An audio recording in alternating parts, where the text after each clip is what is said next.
Redevenu le fait du prince qui autorise et commande sa construction, le château se transforme en palais, en résidence d'agrément dont les beautés et les fastes architecturaux symbolisent le prestige du royal commanditaire.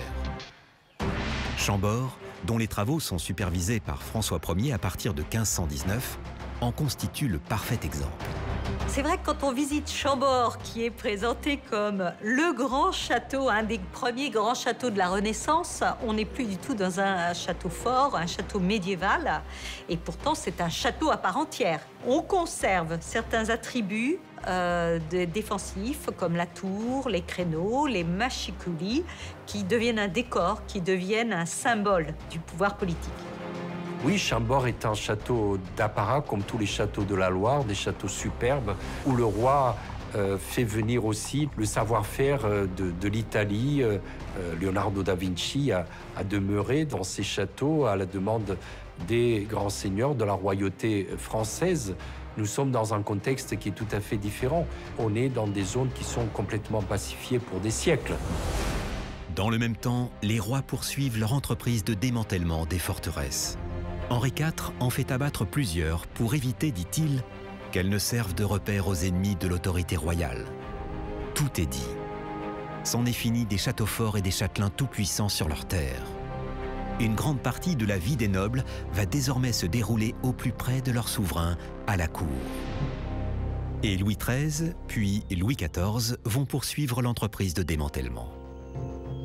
Louis XIII, Louis XIV, Richelieu, ce sont des grands destructeurs de châteaux, puisque pour eux, c'est une volonté de mettre fin aux guerres de religion et d'instaurer un ordre monarchique, une volonté effectivement de mettre à bas tous ces symboles qui sont aussi des symboles d'un temps passé. Souvent, on se contentait de démonter les créneaux, les organes défensifs, les symboles de la défense. Bon, dans d'autres cas, les châteaux ont été complètement, effectivement, démolis et les pierres employées ailleurs. À la Révolution, on détruit tous les symboles, justement, de l'autorité seigneuriale. Et les châteaux étaient laissés à l'abandon. Certains ont servi de carrière de pierre. Donc, on a eu un peu la mode des ruines romantiques du 19e siècle.